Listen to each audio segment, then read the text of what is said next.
வந்து கொண்டே இருந்தது. குறிப்பாக சனிக்கிழமை வந்து இந்த உடன்படிக்கை தொடர்பில் சுவிட்சர்லாந்துக்கு போகணும் அப்படின்னு சொல்கிற ஒரு நிலவரம், பேச்சுவார்த்தை, அமைதி பேச்சுவார்த்தை வந்து நடத்தணும் அப்படின்ற முடிவு இருக்கிற நேரமே திடீர்னு இஸ்ரேல் எப்படியும் அமெரிக்காவுக்கு இந்த உடன்படிக்கையில் கைச்சாத்திடப்பட்டதுனால இஸ்ரேலுக்கு அவ்வளவு மன திருப்தி இல்லை அப்படின்னு சொல்லப்பட்டது.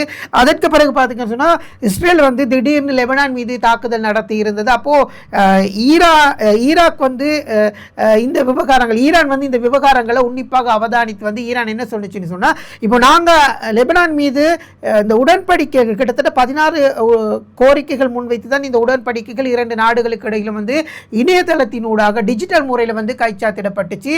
அப்போது இந்த விடயத்தில் முக்கியமான ஒரு பாயிண்ட்டாக வந்து இந்த லெபனான் மீது தாக்குதல் நடத்தக்கூடாது அப்படின்ற ஒரு விடயத்தை வந்து ஈரான் சொல்லி இருந்தது. ஆனால் லெபனான் மீது இஸ்ரேல் இந்த தாக்குதலை நடத்தின உடனேயே திரும்ப ஹோமுஸ் நீரிணையை மூடுறோம், நாங்கள் இந்த பேச்சுவார்த்தைக்கு வரமாட்டோம் அப்படின்ற ஒரு விடயத்தை வந்து ஈரான் சொல்லி இருந்தது.